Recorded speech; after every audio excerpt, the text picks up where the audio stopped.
নমস্কার বন্ধুরা, number system অধ্যায়ের দ্বিতীয় নম্বর ভিডিওতে তোমাদের সবাইকে স্বাগত। আজকে আমরা জানবো ভেরিয়াস টাইপ অফ নাম্বার, কি কি ধরনের নাম্বার হয়, অর্থাৎ কি কি ধরনের সংখ্যা হয়। তো প্রথম আমরা জানি, তোমরা সবাই শুনেছো natural number. Natural number, NUMBER। বলো তো ন্যাচারাল নাম্বার কাকে বলে?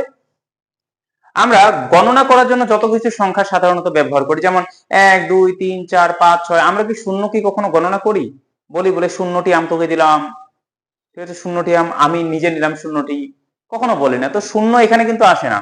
তাহলে ন্যাচারাল নাম্বার কোনগুলি? যেমন 1 2 3 4 5 6 7 8, এরকম করে 1 লাখ 2 লাখ তুমি যত দূর যেতে পারো, যেটার কোনো শেষ নেই। কিন্তু এখানে শূন্য কোনো থাকবে না, শূন্য টূন্য কিছু থাকবে না, শূন্য থেকে বড় অর্থাৎ 1 থেকে শুরু হবে, এগুলোকে বলা হয় কি ন্যাচারাল নাম্বার। ঠিক আছে, তারপর আজকে আমরা এই যে এবার দেখবো হোল নাম্বার। ন্যাচারাল নাম্বারের সংকেত কি তোমরা সবাই বুঝতে পারছো, ন্যাচারাল অর্থাৎ n হবে। ঠিক আছে, হোল, WHOLE, হোল নাম্বার। এই হোল নাম্বার জিনিসটা কি? হোল নাম্বার হচ্ছে এই ন্যাচারাল নাম্বারগুলির আগে যদি আমরা একটা শূন্য বসিয়ে দিই, তাহলে হয়ে গেল কি হোল নাম্বার। হোল নাম্বার মানে অখণ্ড সংখ্যা, অখণ্ড সংখ্যা বাংলাতে। ঠিক আছে, আর ন্যাচারাল নাম্বার মানে হচ্ছে স্বাভাবিক সংখ্যা, স্বাভাবিক সংখ্যা। ঠিক আছে, তাহলে হোল নাম্বারের মধ্যে কি কি থাকবে? ন্যাচারাল নাম্বার যতগুলি আছে সেগুলিতে থাকবেই, তার সাথে একটা শুধু কি বসবে আগে? শূন্য। তাহলে শূন্য যদি থাকে, তারপরে 1 2 3 4 5 6 7 8 9 10, এরকম করে 1 লাখ 2 লাখ তুমি যতদূর যেতে পারো, যেটার কোনো শেষ নেই। ন্যাচারাল নাম্বার কি? এটা। হোল নাম্বার কি? এগুলা যেখানে শূন্য আছে। ঠিক আছে, এটাকে সংক্ষেপে বলা হয় কি? W। এবারে আমরা দেখবো, আমরা দেখো 1 থেকে শুরু করলাম, তারপরে তার আগে চলে আসলাম শূন্য। 1-এর থেকে ছোট কি হয়? শূন্য। এবারে শূন্য থেকেও কি আরো কোনো ছোট কিছু হয়? অবশ্যই হয়। তো সেগুলিকে বলা হবে কি? পূর্ণ সংখ্যা। কি বলা হবে? পূর্ণ সংখ্যা। আর ইংরেজিতে বলা হয় ইন্টিজার্স, INTEGERS। ইন্টিজার্স মানে কি? পূর্ণ সংখ্যা। ইন্টিজার্স তাহলে কোনগুলি হবে? শূন্য থেকে ছোট। শূন্য থেকে ছোট কোনগুলা? চলো আমি লিখি। শূন্য থেকে বড় জানি 1, এরকম করে কত হবে 2, তারপর কত হবে 3, তারপর কত হবে 4, তারপর 5, তারপর 6, তারপর 7, এরকম করে চলতে থাকবে। তাহলে শূন্য থেকে ছোট কত হবে? শূন্য থেকে ছোট হবে -1। এই -1 এর থেকে ছোট কোনটা হবে? -2। -2 এর থেকে ছোট কোনটা হবে? -3। -3 এর থেকে ছোট কোনটা হবে? -4। এরকম করে এদিকে আমরা যত যাবো, মানে এদিকেও কোনো শেষ নেই। -4, -5, -6, -7, বুঝতে পারলে? এদিকেও কোনো কিছু শেষ হবে না। 1 লাখ, -1 লাখ, -2 লাখ, -1 কোটি, এদিকেও শেষ নেই, ওদিকেও শেষ নেই। বুঝতে পারলে? এখানে আবার দুটি আছে। তাহলে যেগুলো প্লাস আছে না, সেগুলোকে আমরা বলবো পজিটিভ ইন্টিজার্স। কি বললাম? পজিটিভ ইন্টিজার্স অর্থাৎ কি? অর্থাৎ হচ্ছে ধনাত্মক পূর্ণ সংখ্যা। লিখে দিচ্ছি আমি, ধনাত্মক পূর্ণ সংখ্যা মানে কি? Positive, SITIVE। আর ইন্টিজার্স মানে কি জানো তোমরা? পূর্ণ সংখ্যা, এই যে ইন্টিজার্স। ঠিক আছে, আর এগুলোকে কি বলা হবে? -1 -2 -3, এরকম করে যতগুলো সংখ্যা থাকবে এগুলোকে বলে নেগেটিভ, NEGATIVE, নেগেটিভ ইন্টিজার্স। ঠিক আছে, ইন্টিজার্স তোমরা এখানে লিখে দেবে। বুঝতে পেরে গেছো? এই শূন্য কিন্তু ধনাত্মক অথবা ঋণাত্মক, শূন্য এগুলোর মধ্যেও পড়ে না, এগুলোর মধ্যেও পড়ে না। তাহলে শূন্যকে সাধারণ পূর্ণ সংখ্যা বলা হয়, ধনাত্মক পূর্ণ সংখ্যাও বলা হয় না, আবার ঋণাত্মক পূর্ণ সংখ্যাও বলা হয় না। ঠিক আছে, এবারে আমরা যেটা জরুরি নাম্বার জানবো সেটা হচ্ছে কি? তোমরা সবাই ছোট থেকে শুনে এসেছো যে জোড় সংখ্যা। জোড় সংখ্যা মানে কি? ইংরেজিতে ইভেন নাম্বার, ইভেন নাম্বার। এই জোড় সংখ্যা, তাহলে জোড় সংখ্যা কোনগুলিকে বলা হয়? তাও আমি বলে দিই। আমরা জানি 2। ঠিক আছে, 2 এর থেকে ছোট ধরলে শূন্যকেও ধরা যায়। ঠিক আছে, শূন্য থেকে বড় 2। মূলত শূন্যকে ধরে সেখানে শূন্যকে আমরা ধরতেও পারি, না ধরতেও পারি, কারণ শূন্যের এখানে ততটা কোনো কাজ নেই। 2 এর পর কত হবে? 4, 4 এর পর কত হবে? 6, 6 এর পর কত হবে? 8, 8 এর পর কত হবে? 10, 10 এর পর কত হবে? 12। মানে 2 ঘর পরে যে সংখ্যাগুলি আসে, শূন্য থেকে শুরু করে, শূন্যের সাথে 2 যোগ করলে 2, 2 যোগ করে যে সমস্ত সংখ্যাগুলি পাবো, মানে যেগুলিকে 2 দিয়ে ভাগ করা যাবে। দেখো, 2 দিয়ে 2 কে ভাগ করা যাবে, 2 দিয়ে 4 কে ভাগ করা যাবে, 2 দিয়ে 6 কে ভাগ করা যাবে, 2 দিয়ে 8 কে ভাগ করা যাবে, 2 দিয়ে 10 কে ভাগ করা যাবে, 2 দিয়ে 12 কে ভাগ করা যাবে। তাহলে যেগুলিকে 2 দিয়ে ভাগ করা সম্ভব, সেগুলিকে আমরা বলবো জোড় সংখ্যা। এই জোড় সংখ্যার দলে যদি আমরা শূন্যকে নাও রাখি, তাও চলে যাবে। ঠিক আছে, বুঝতে পারছো তোমরা? জোড় সংখ্যা মানে কি? Even number. এবারে ইভেন নাম্বারের পরে কি আসে? এই সমস্ত জানার বিষয়গুলো যখন শেষ হবে তখন আমরা অঙ্কের মধ্যে প্রবেশ করব। যে সমস্ত অঙ্ক চাকরি পরীক্ষায় আসে, যে সমস্ত অঙ্ক আমাদের শেখা উচিত, আমরা তখন সেগুলি শিখবো যখন আমাদের এই সমস্ত বেসিক জিনিসগুলি ক্লিয়ার থাকবে। তোমরা এই সমস্ত কিছু কিন্তু অবশ্যই লিখে নেবে, অবশ্যই। ঠিক আছে, এবার আমরা কোনটা যাব? Ode number. Ode number, ode number মানে কি? তাহলে বেজোড় সংখ্যা। বেজোড় সংখ্যা কোনগুলিকে বলা হয়? যেমন এক, তোমার কাছে যদি একটি আম থাকে, তুমি ওটা দুজনের মধ্যে কি ভাগ করতে পারবা? না, কাটতে হবে তোমাকে। তারপরে তোমার কাছে যদি তিনটি থাকে, সেটা কি দুজনের মধ্যে ভাগ করা যাবে? যাবে না। তোমার কাছে যদি 5 থাকে, তোমার কাছে যদি 7 থাকে, মানে যেগুলি জোড় সংখ্যা না, সেগুলি হচ্ছে বেজোড় সংখ্যা। বেজোড় সংখ্যার মধ্যে কোনগুলি হবে? 1, 3, 5, 7। ঠিক আছে, জোড় সংখ্যাগুলিকে আমরা 2 দিয়ে ভাগ করতে পারবো, উত্তর চলে আসবে। কিন্তু বেজোড় সংখ্যাগুলিকে আমরা 2 দিয়ে ভাগ করতে পারবো না সাধারণত। ঠিক আছে, তাহলে 5, 7, তারপর কত হবে? 11, তারপর কত হবে? 9 হবে। 9, তারপর 11, তারপর 13, তারপর 15, তারপর 17, এরকম করে আমরা যতদূর ইচ্ছা ততদূর চলে যেতে পারি বেজোড় সংখ্যা, ওড নাম্বার। ভালো করে তোমরা কিন্তু সবকিছু মনে রাখবে। এবারে আমরা যেটা জানবো সেটা হচ্ছে কি, এবার আছে প্রাইম নাম্বার। কি বলে? Prime number. বলো প্রাইম নাম্বার মানে কি? এই প্রাইম নাম্বার জিনিসটা কি?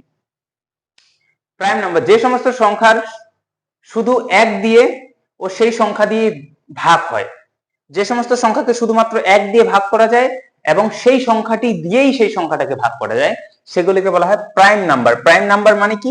মৌলিক সংখ্যা। মৌলিক সংখ্যা।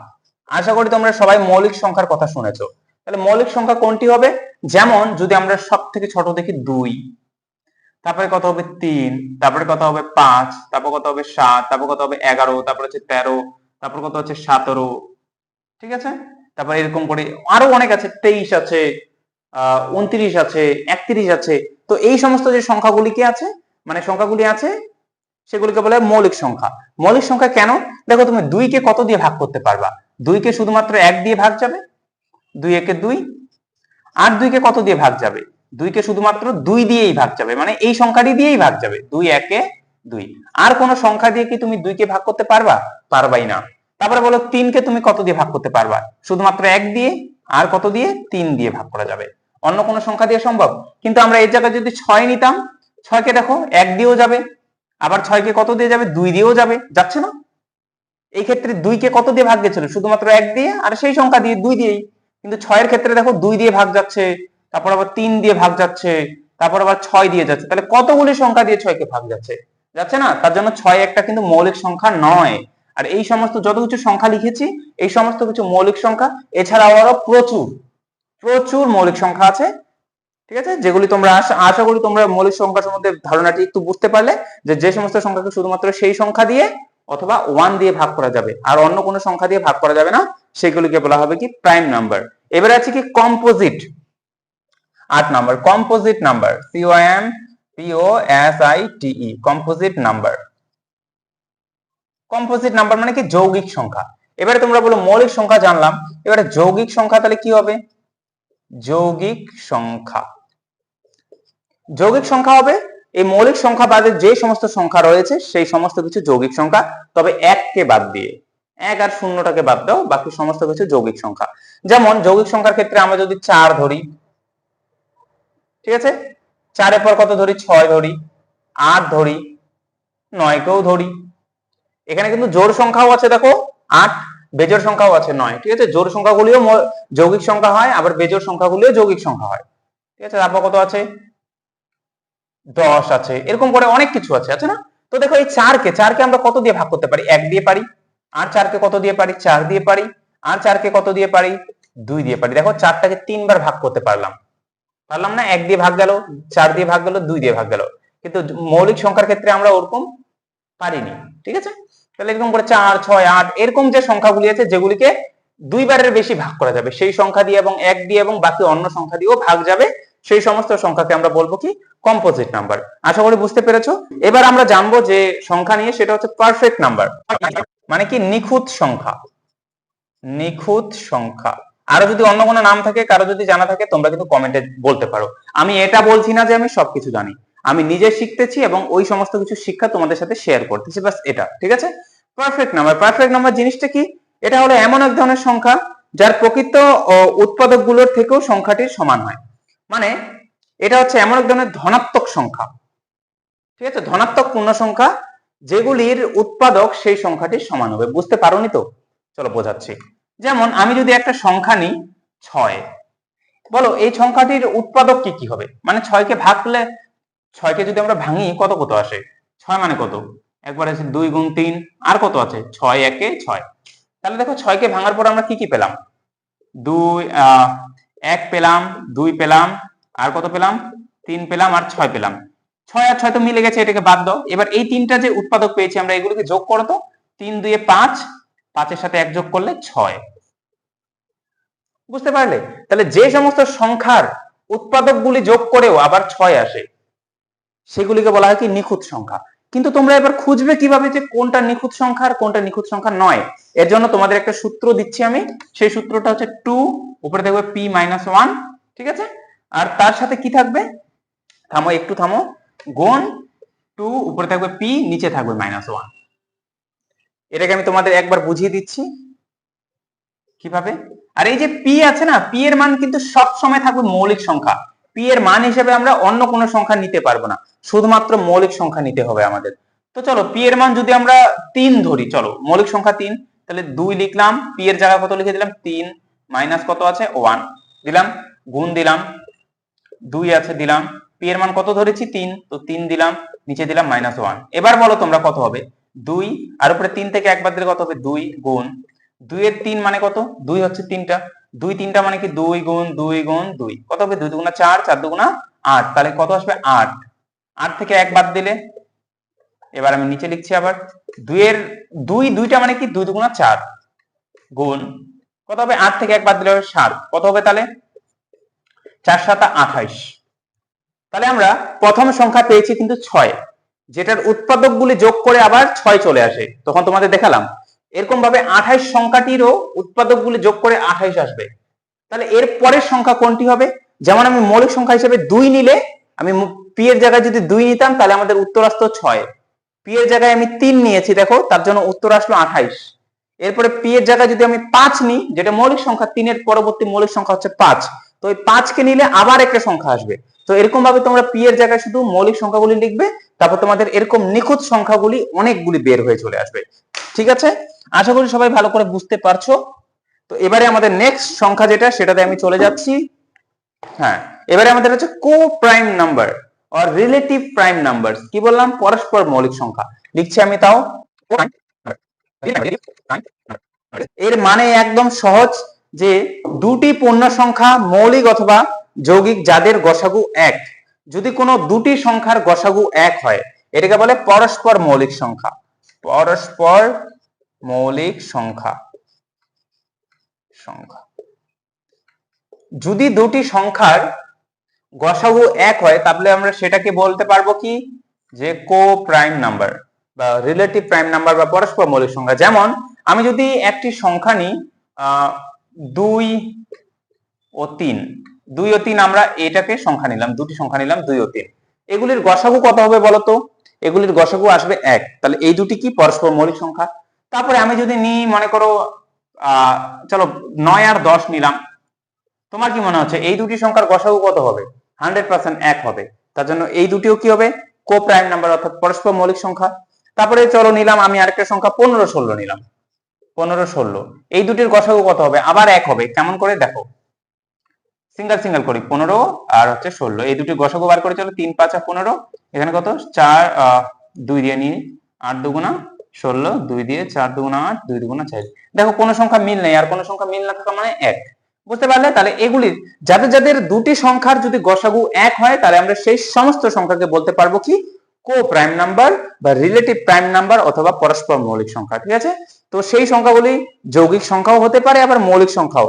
দুটি মৌলিক সংখ্যা পরস্পর গসাগু 1 আসতেই পারে, দুটি যৌগিক সংখ্যারও বা একটি মৌলিক একটি যৌগিক সংখ্যারও গসাগু 1 যদি আসে, তাহলে সেগুলিও কি হবে? পরস্পর মৌলিক সংখ্যা। আশা করি সবাই বুঝতে পেরেছো। এবারে চলো এর পরেরটাতে চলে যাই। এরপরে আমরা যেটা আলোচনা করবো সেটা হচ্ছে twin prime number. Twin primes মানে কি? যমজ মৌলিক সংখ্যা। যমজ মৌলিক সংখ্যা। এই যমজ মৌলিক সংখ্যা জিনিসটা কি? যমজ মৌলিক সংখ্যা কাকে বলে? শোনো, দুটি মৌলিক সংখ্যার মধ্যে পার্থক্য মাত্র 2। দুটি মৌলিক সংখ্যা আছে যার পার্থক্য কত থাকবে? 2। পার্থক্য মানে কি? ধরো আমি একটা সংখ্যা নিলাম 10, আর একটা সংখ্যা নিলাম 6, তাহলে 10 থেকে 6 এর মধ্যে 10 আর 6 এর মধ্যে পার্থক্য কত? বিয়োগ করি যদি কত হবে? 10 থেকে 6 বাদ দিলে 4 হয়, তাহলে এদের পার্থক্য কত আসলো? 4।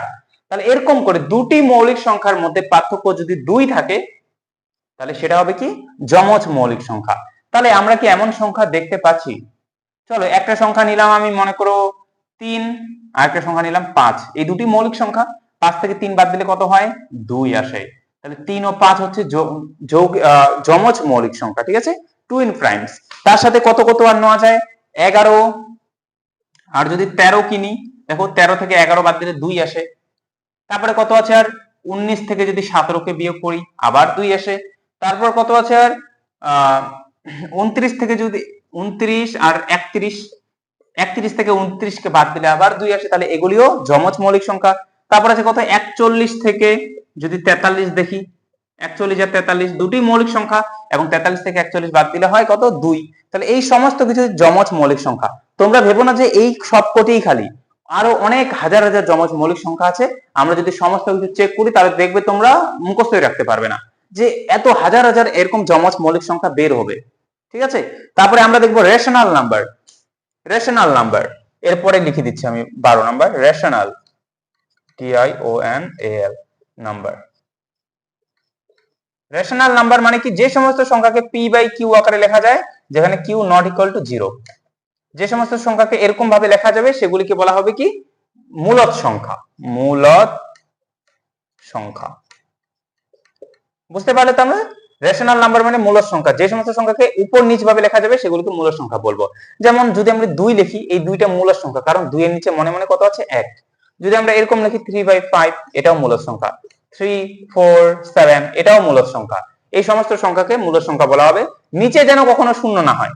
নিচে যদি এরকম যদি 3/0, এটা কিন্তু মূলদ সংখ্যা হলোই না, ঠিক আছে। এই সমস্ত সংখ্যাকে তাহলে বলা হবে মূলদ সংখ্যা। যত কিছু আছে 1 2 3 4 5 6 7 8 9 10 11 12 13 14, এরকম করে আমরা যত কিছু সংখ্যা পাই সবকিছুই কিন্তু মূলদ সংখ্যা, ঠিক আছে। কারণ আবার অমূলদ সংখ্যা আছে। এবার লাস্ট এখানেই বলে দিচ্ছি, irrational number, IRRATIONAL, irrational number মানে কি? অমূলদ সংখ্যা। এটা যেমন মূলদ সংখ্যা, এগুলি হচ্ছে অমূলদ সংখ্যা। মানে যে সমস্ত সংখ্যাকে p/q আকারে লেখা যায় না, যে সমস্ত সংখ্যাকে উপর আর নিচ ভাবে লেখা যায় না, সেই সমস্ত সংখ্যাকে আমরা বলবো কি? সেই সমস্ত সংখ্যাকে আমরা বলবো ইরেশনাল নাম্বার, অর্থাৎ অমূলদ সংখ্যা। যদি আমরা অমূলদ সংখ্যার উদাহরণ দেখি, তাহলে তোমরা এমন সংখ্যা অবশ্যই দেখেছো যে পাই কোথাও লেখা আছে। এই পাইটা হচ্ছে অমূলদ সংখ্যা, কারণ পাই এর মান কখনো শেষ হয় না। যেগুলির মান কোনোদিন শেষ হয় না সেগুলিকে আমরা অমূলদ সংখ্যার মধ্যে ধরতে পারি। তারপর একটা ইউলারের সংখ্যা আছে, যেমন আছে ই, ঠিক আছে। যেমন পাই এর মান হচ্ছে আমরা সাধারণত 22/7 ধরি, কিন্তু পাই এর আসল মান কি 22/7? না, কারণ পাই এর মান কখনো বেড়ে হবে না, শেষ হবে না। 300 গড় 400 গড় তুমি সারা জীবন যদি পাই এর মান বের করতে যাও তবুও বার হবে না, ঠিক আছে। তো তার জন্য 22/7 শুধু একটা ধরা হয়, আসলে কিন্তু 22/7 না। তো ওরকম করে ই এর মানও ধরা হয় 2.28 এর মতো, প্রায় 2.71 আশা করি, ঠিক আছে। 2.72 এর মতো ই এর মান ধরা হয়। তারপরে এরকম করে যদি তুমি এরকম কিছু সংখ্যা লেখো, যে তুমি লিখলা 0.1211211112111112, এরকম করে যদি আমরা কোনো সংখ্যা লিখি, তাহলে এই সমস্ত সংখ্যাগুলিকে আমরা বলবো কি? অমূলদ সংখ্যা। বুঝতে পেরে গেছো তোমরা? আশা করি তোমরা সবাই ভালো করে বুঝতে পারছো এবং সমস্ত কিছু লিখে নিচ্ছ, কারণ এর পরবর্তী যে ভিডিওগুলি আসবে তখন কিন্তু আমরা প্রপার একদম তোমাদের চাকরি পরীক্ষার অঙ্কগুলি সলভ করব। এখনো আমরা চাকরি পরীক্ষার জন্য এই সমস্ত কিছু জানার চেষ্টা করছি, এই সমস্ত কিছু তোমাদের এমনি এমনি কিন্তু বলছি না। আশা করি তোমরা ভালো করে সবাই বুঝতে পারছো, লিখে নিচ্ছ। কোনো কিছু হেল্প দরকার হলে তোমরা অবশ্যই কমেন্টে জানাবে, আর ভিডিওগুলি বেশি বেশি করে শেয়ার করবে। তোমাদের যদি শেয়ার পাই, তোমরা যদি বেশি বেশি করে শেয়ার করো, তাহলে চ্যানেলটা উন্নত হবে, আর চ্যানেল উন্নত হলে কিছু টাকা আসলে তোমাদের জন্য আরো ভালো ভিডিও বানানো সম্ভব হবে।